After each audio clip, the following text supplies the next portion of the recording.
Friends అందరికీ నమస్కారం అండి. ఇప్పుడే అందిన వార్త రాష్ట్ర ప్రభుత్వ ఉద్యోగులకు సంబంధించి నేడు తాజా సమాచారం అండి. ఈరోజు తేదీ చూసుకున్నట్లయితే జనవరి 12, 2026 అండి.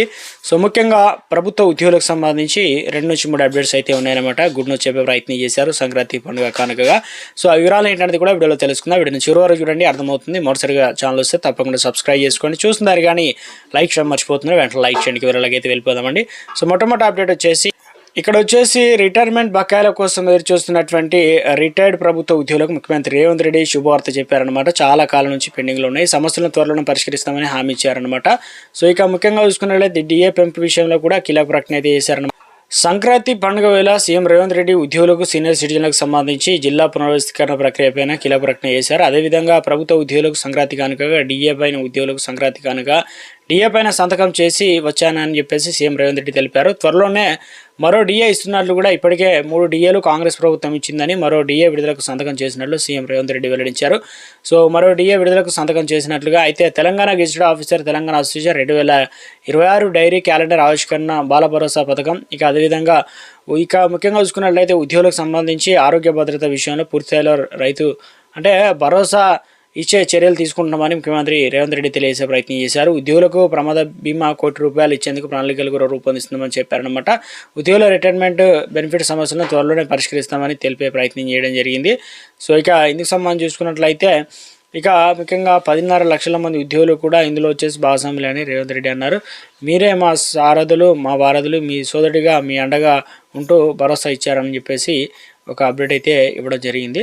సో మరొక అప్డేట్ చూసుకున్నట్లయితే సీఎం రేవంత్ రెడ్డి సంచలన ప్రకటన చేశారు. తల్లిదండ్రులు పట్టించుకొని ప్రభుత్వ ఉద్యోగులకు కోతాలో అంటే ఎవరి యొక్క జీతాలు ఉంటాయిగా కోత విధిస్తామని కూడా హెచ్చరించారు. సోమవారం ప్రజాభవనం జరిగిన కార్యక్రమంలో బాల భరోసా స్కీమ్లో భాగంగా అంటే ప్రాణం డే కేర్ సెంటర్లో ప్రారంభించిన సందర్భంగా ఈ విధంగా మాట్లాడడం జరిగిందనమాట.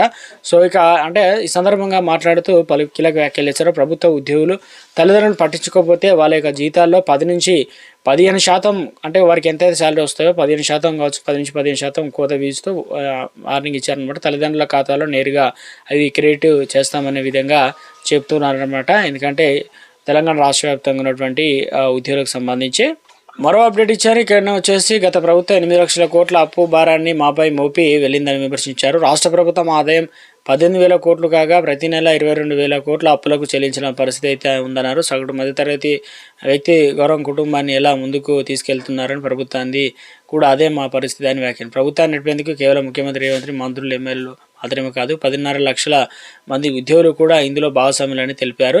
గతంలో మీ జీతాలు ఎప్పుడు వస్తున్నాయో ఒకసారి కూడా ఆలోచించండి ప్రభుత్వ ఉద్యోగులు సూచించారు. ఇక సంక్రాంతి కానుకగా మీకు డిఏ పైన సంతకం చేసి వచ్చారని చెప్పేసి అప్డేట్ ఇచ్చారనమాట.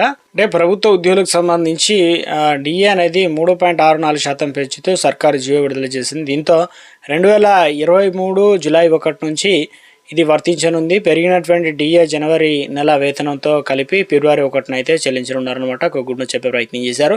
అదేవిధంగా 2023 జూలై 1 నుంచి 2025 డిసెంబర్ 31 వరకు డిఏ బకాయిలు జీపీఎఫ్ ఖాతాల్లో జమ చేయనున్నారు. మున్సిపాలిటీ ఉద్యోగుల నుంచి యూనివర్సిటీ ప్రొఫెసర్ల వరకు అందరి జీతాలు అయితే పెరగనున్నట్లు ఒక గుడ్ను చెప్పే ప్రయత్నం చేశారు చాలా వరకు అయితే. సో మొత్తం మిగతావి అలాగే పెండింగ్లు అయితే ఉన్నాయన్నమాట. అవి కూడా వెంటనే పరిష్కరించాలని సో మొత్తానికి ప్రభుత్వాన్ని అయితే డిమాండ్ చేసే ప్రయత్నం చేస్తున్నారు. మొత్తం మీద సంక్రాంతి పండుగగా కాస్త మొత్తానికి ఊరట ఇచ్చే విధంగా గుడ్ను చెప్పే ప్రయత్నం చేశారు. శుభవార్త భారీగా.